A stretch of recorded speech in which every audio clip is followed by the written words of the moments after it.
Hello everyone, আসসালামু আলাইকুম। তোমরা সবাই কেমন আছো? আল্লাহর রহমতে আমি অনেক ভালো আছি এবং অনেক সুন্দরভাবে দিন কাটছে। সামনে ঈদের জন্য অনেক কাজগুলো করা লাগবে, কিন্তু ওই কাজগুলো আমি পরে শেয়ার করব।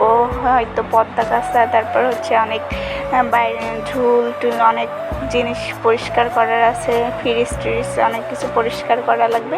ঈদের আগে হচ্ছে আমার বড় আপু যখন এখানে থাকতো তখন একসাথে দুজন মিলে করতাম। এখন হয়তো তার বিয়ে হয়ে গেছে, সেজন্য আর আসি না, এখন আমার একাই করা লাগে। হয়তো কিছুদিন পর কুরবানির ঈদের পরে আমিও চলে যাব, তখন দুজনের আর দেখা হবে না। তখন আমার আম্মু যেইটুক পারবে ওইটুকুই করা লাগবে। আর এখন দুই মেয়ে ছিলাম বলে যেইটুক করার আমরা করে দিতাম।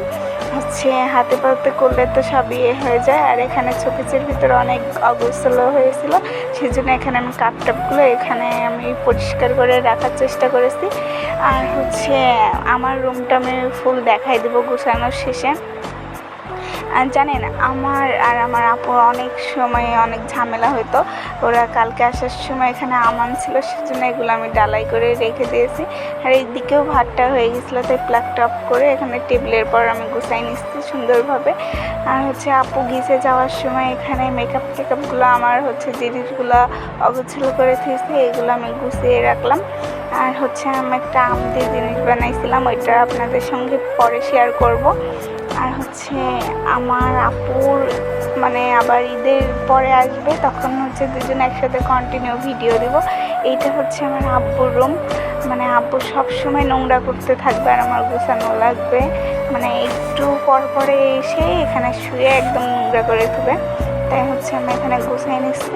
আর হচ্ছে আমি ভয়েসটাও দিতে পারছি না, এই ফার্স্ট টাইম ব্লগটা আমি কন্টিনিউ করার চেষ্টা করছি, কিন্তু হয়তো তোমাদের কাছে ভালো লাগবে না, বা আমার ইউটিউব ফ্যামিলির কাছে ভালো লাগবে না, বা আমার আত্মীয় স্বজন যারা আছে তাদের কাছেও হয়তো ভালো লাগবে না। কিন্তু আশা করে একটা ভিডিও করে ছাড়া এবং তোমাদের সাপোর্ট পেয়ে। আর এই রুমটা আমার হচ্ছে আপুরা ছিল, ওরা গুছাইতে হয়ে গেছিলো। আর এখানে ঘরটা আমি পরিষ্কার করে ঝাড়ু দিয়ে নিব যেন নোংরা না থাকে। আর আমার আম্মুর একটা অভ্যাস কি জানেন, একদিন যদি ঘর না মুছি সে এমন বকা বকবে যে হচ্ছে ঘর না মুছলে থাকা যায় না, ঘর মুছা। সেজন্য আমি ভাবছিলাম কি যে আজকে ঘর মুছবো না, তা হচ্ছে মুছলাম। যেন আমি আগে পারমিশন দিচ্ছি, আম্মু আজকে ঘর না মুছলে হয় না। আম্মু কাইছে না, হবে না, ঘরটা মুছাই লাগবে। পরে আমি এখানে ভিডিওটা আমি সম্পূর্ণ দিতে পারছি না, সেজন্য একটু একটু করে ক্লিক করে আমি তোমাদের সাথে শেয়ার করার চেষ্টা করছি। আর এখানে আমি ঘরটা মুছে নিব পরিষ্কারভাবে। আর এখানে আমাদের কার্পেট ফাড়া ছিল বলে এখানে এমন লাগছে, তাছাড়া আমাদের হচ্ছে কার্পেটটা তোলার পরে সান এমন হয়ে গেছে, আস্তে আস্তে ঠিক হয়ে যাবে, তেল দিলে নাকি শুনে ঠিক হয়ে যায়। আর আমি আমার রুমটা পরিষ্কার মতন গুছাই নিছি।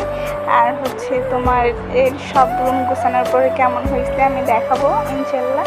আর হচ্ছে আমি অনেক ক্লান্ত, আর করতে পারলাম না, আমি যেটুকু চেষ্টা করছি এইটুকু পারিছি আর তোমাদের সাথে শেয়ার করলাম। আল্লাহ হাফিজ।